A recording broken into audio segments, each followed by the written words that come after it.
So, you want to be an it girl?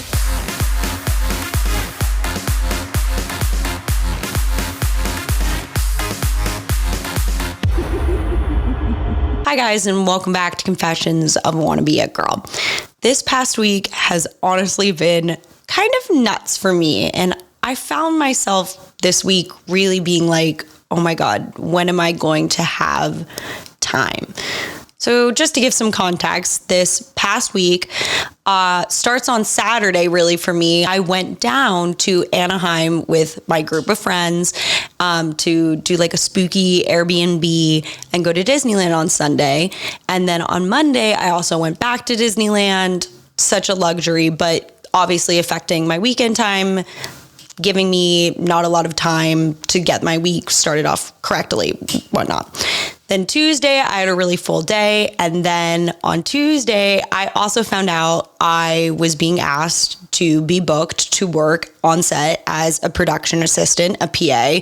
And these things just happen for me. Things come out of the blue, work opportunities happen, auditions just happen. And I was underprepared for the week ahead because I thought I was going to have a lot more free time. I didn't account for how exhausted I would be from going to Disneyland 2 days with my friends and then with my boyfriend and other friends. I just was unprepared for the week ahead. And I kept being like, I just do not have time to make all these things happen. For instance, I'm decently active on social media for the podcast. I barely posted it all. I didn't post it all for the podcast because I just got so slammed I couldn't catch up. So, it just came down to like, how am I going to be in situations like this where I'm basically managing on some level 3 businesses? I've got my acting career going, I've got the podcast career going, and then I'm also working as a production assistant. And it's just like, where on earth is the time? So in this episode, we're going to talk about how to find more time. We're going to talk in this episode about how to find more time. I'm Marley Freygang, and I'm the host of Confessions of a Wannabe It Girl. I'm an LA girl who is deeply affected by social media, loves glitz, glam, and fame, and has big dreams of being an actress. And I'm obsessed with the idea of having it all. So in order to have it all, though, we have to make time for it all, or else you can't have any of those things you want in life. So I want to talk to you guys today about how to create and save more time. In order to create more time, you have to prioritize things big and small. And then you're also probably going to have to learn to give things up. For me, some things that are a big priority is acting, podcasting, and then the production work, because that is my income on some level. On a small level, the things that are a priority to me are having a clean house, getting quality rest, and spending time with my loved ones. So the range is large of like our priorities, and we have to really look at what's important to us at the current season we're in of our life. I'm in my mid to late 20s. Obviously, career things are going to be very important, but I've in the past had a really bad reputation of burning myself out. So I also, on some level, do prioritize rest and making sure I'm getting balanced social and family time. So in these situations, like, what can we give up? Giving up on certain things also comes in shapes and sizes, and also maybe you're not giving up on that certain thing forever. For instance, this is laughable, but cooking for me is not a priority. I do not care to cook. It's a waste of time. It's a lot of energy. I don't like it. Other people really prioritize cooking. They love the time, find it meditative. Eating well and healthy might be important to them. Yeah, I'd like to eat healthy and I'd like to think I make healthy choices, but taking the time to cook, not a priority. I live off of frozen Trader Joe's food and takeout. So that's just what I've chosen not to prioritize. But something I have chosen to prioritize is I really feel like I need to have a clean space to function. So sometimes I'm sacrificing time to clean. That happened this morning. Eric was supposed to come over earlier to help record this podcast. And I was like, hey, I'm sorry, I need you to come an hour later because like I have to get this done or I won't be focused. And that's what I'm choosing to prioritize. So see how it's like small things I'm giving up in order for my time. Like I'm giving up the time of cooking because I don't really care about it. And I'm prioritizing cleaning time because it affects me to have that clean space. Other people like are gonna have different things. Like cleaning is somewhat meditative for me. And like if cooking for you also isn't something you want to prioritize, but you're like really concerned about eating healthy, maybe check out a meal plan or like, you know, get into some routine of how to make that easier. Something on a big scale I've maybe given up is in the past year, I have extremely reduced my partying, like extremely. I really don't enjoy going out like I used to, so it might be easier, probably just because of my age, but it's a big thing I've given up is some social time. It's just like, you know, most Friday nights I'm at home. I've taken on a class that's on Saturdays. Like those are things in the past, like even like a year ago, I probably wouldn't do because it would hinge on party time or hanging out with social friends time. But I've given it up to pursue something that's the top priority to me, which is one of my careers. So you have to look and see what you're willing to give up in order to create all time. If you're going out every single night, you're getting up and going to whatever job or thing you need to get to, you're probably not going to get the thing you want, and you're not going to have any time for yourself or any time to do whatever. So the range is large. I also think there's like good, cool ways to like multitask. Like for instance, like taking phone call meetings while you walk around the block. Or if you have like an at-home workout situation, like if you can be on Zoom and turn your camera off, like walking on the treadmill. Or, you know, for instance, I have a Peloton. I have like a Peloton desk. Like you can like lay on top of it. And like if I'm in a meeting, I just like am pedaling. So I'm like passively multitasking. We just have to learn to find the things that you love enough to do on the weekends or in your free time, and then create some space in between them. So you have to prioritize big and small, and you have to give up things. And it, like maybe that's not forever. Maybe it's just for this season. So what can we streamline? What can we make more effective? So maybe it saves you some time or just takes less time in general.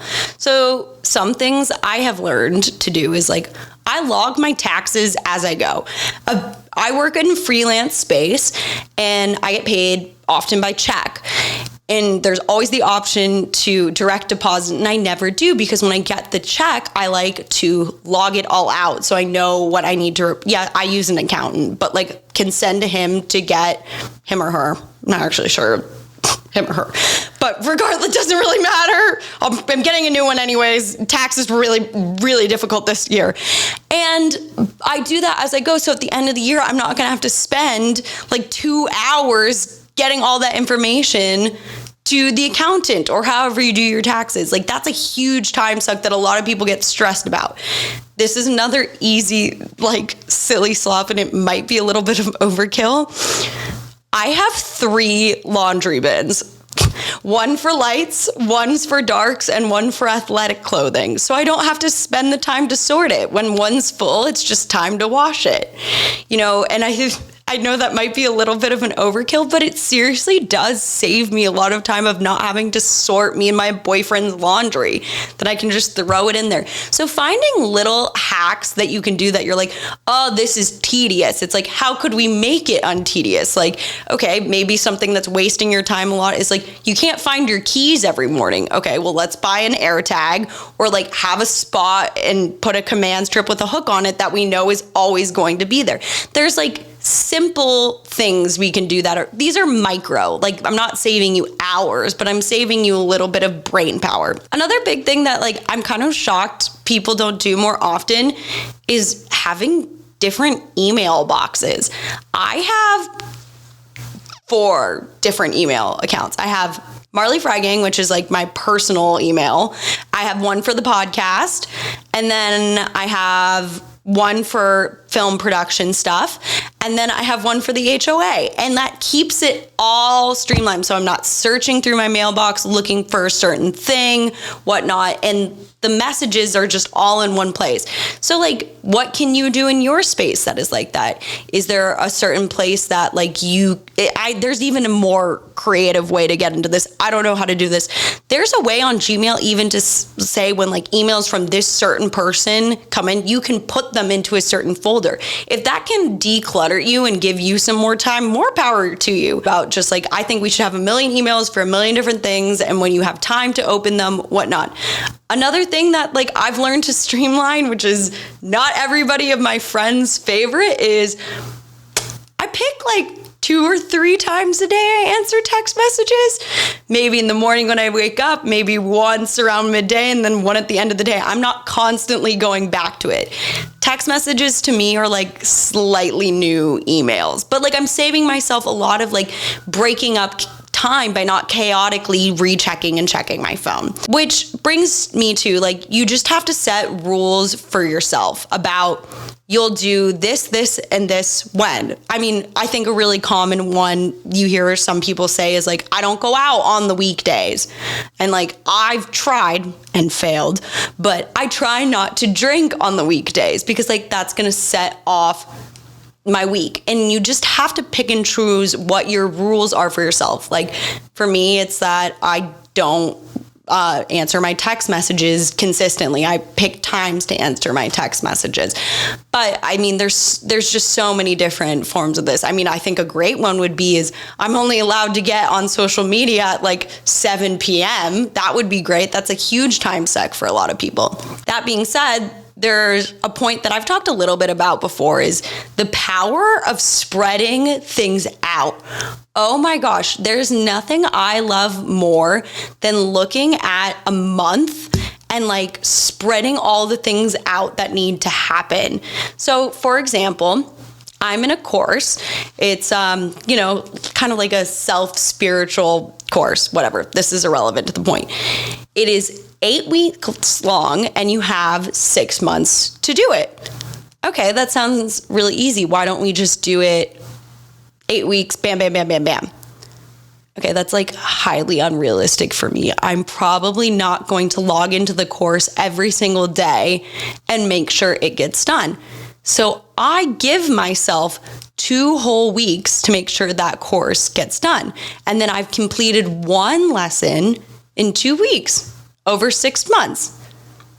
Okay, so if I stick with that, I'm still gonna be earlier than 6 months. Like October has been kind of a mess for me. I haven't been really consistent on a lot of things. And it's okay because I was already on like week 5 when things went haywire, and I've got till like January or February to do that. The power of spreading it out ahead of time. So you have to allow kind of for like a medium amount of time for things to take place. Not a small amount of time if you have the leisure. I'm not anything that has like an immediate not anything that has an immediate due date. But you have to allow for this like a medium amount of time to have some like ebb and flow with it. But then you have backup time on the end. So another good example of this is creating 2 to-do lists. My therapist actually recommended this. You have one list and it's like the things that have to get done today or are due. And then you have another list that's like a week long or a month long, and it's like these things need to get done this week, this month.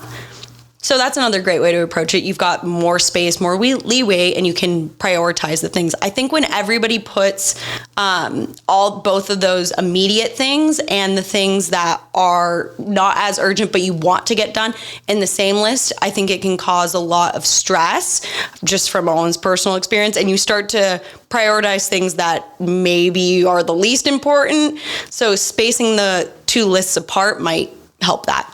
It reminds me of like shooting. luxury shot. Yes. You know, like you have your list of all the shots you need, then you have your luxury shot. Yeah, no, I think it is really like shooting. Like you make sure, so what Eric's talking about is when you're on set, the director has picked what shots are going to be shot. And like some are absolutely necessary to make sure the story makes sense, and other things would be great and can add to the story later. So if you get through all the musts, you can get to the luxuries, which are obviously going to make the story more creative, feel more, you or whatnot. So creating 2 separate lists. Oh, so this is something I do, and I've kind of talked about this, is every single day I write a to-do list. And sometimes I have separated the lists into things that are priorities, and sometimes I haven't. But my to-do list can get long. I'll look at it, and around like 3:30-ish time, I'll see the things that it's just like not a priority. And I scribble it out so I can still read it, and I just move it to the next day. I kind of bump it. So it's like, okay, great. It's taken care of. It's happening tomorrow. Not a priority. I'm a big fan of like laying out a week's to-do list and bumping things as they become less and more of a priority. And after this crazy week I've had of getting thrown a production job out of nowhere, it kind of reminded me that the importance of getting ahead, not something I'm always an expert on, as I'm kind of inconsistent on this, but an example would be posting for this podcast. I like to post, in the past have posted 5 reels a week. That has been declining, but regardless, I've had no stuff back planned in my podcast to be posting on Instagram or TikTok or any of the things. And so in order to get ahead, I think there's 2 things. You need to take either like a full day or a full chunk of time to really set yourself up to get ahead. Get through all the things you need to do to set yourself up to consistently, or for an allotted amount of time where you're going to be really busy, be ahead. And then here's the side hack to it. Every day, once you're ahead, if you've got this, like we'll use content in this example, you have this bin of Instagram reels stored up that you spent 3 hours building, whatnot. I don't know if it really takes 3 hours or not, just for a frame of reference. We'll say you have this bin of content you've built up and you've taken 3 hours to make. Okay, so then it's the next day and you find yourself like kind of bored. You're not sure if you should go to the store or wait for your friend to come over. Why don't we maybe make one more reel to add to this bin so the bin can become a little bit bigger? Then if you're already ahead, you continually add to your bin of like content or whatever being ahead stuff is. And then you'll have a huge backup file of all the things you can post or add or whatever you need to do if you need some time to get ahead or you're really busy. For instance, I really could have used this bin this past week. And then once it starts, you're just constantly replenishing your bin by moving one bit ahead, breaking it down by adding one little thing into the bin every day. So we'll go back to the content example. All right, I'm waiting for my friend, or I don't know, to the grocery store. I film a reel, but I don't write the captions. Okay, now it's Monday. I'm waiting for my dinner to arrive, whatever. Then, all right, then I might as well title the reel. You see what I'm saying? You continually are adding to your expansion of backloaded support for whatever you need. I just want us to remember that life gets busy, things get crazy. We're all very familiar with this. And when your head starts to spin and you get really in like a freak out jazz mode, or maybe you're really killing it in one area and you just can't get to another area that's important to you, I just want to remind you of a few things. First off, you're going to have to prioritize big and small. It might be for a season and could be forever. To think about streamlining things and how we can make them more effective to increase some downtime or just time back for yourself. Remember the concept of spreading things out, and it's okay to push things on tomorrow's to-do list if it allows, and focus on the immediate things that need to get done. And if you can, rely on being ahead. And if you can't rely on being ahead, remember that maybe this panic that you just went through when you were thinking of all these other steps could inspire you to be ahead in the future. Thank you guys so much for listening. If you have any questions about anything mentioned in this episode, feel free to reach out to me. I love talking about like organizing and time-saving things, even though I honestly don't save that much time. And make sure to follow the podcast. We're on YouTube if you'd like to watch visually, Instagram, and as always, we'll see you next week.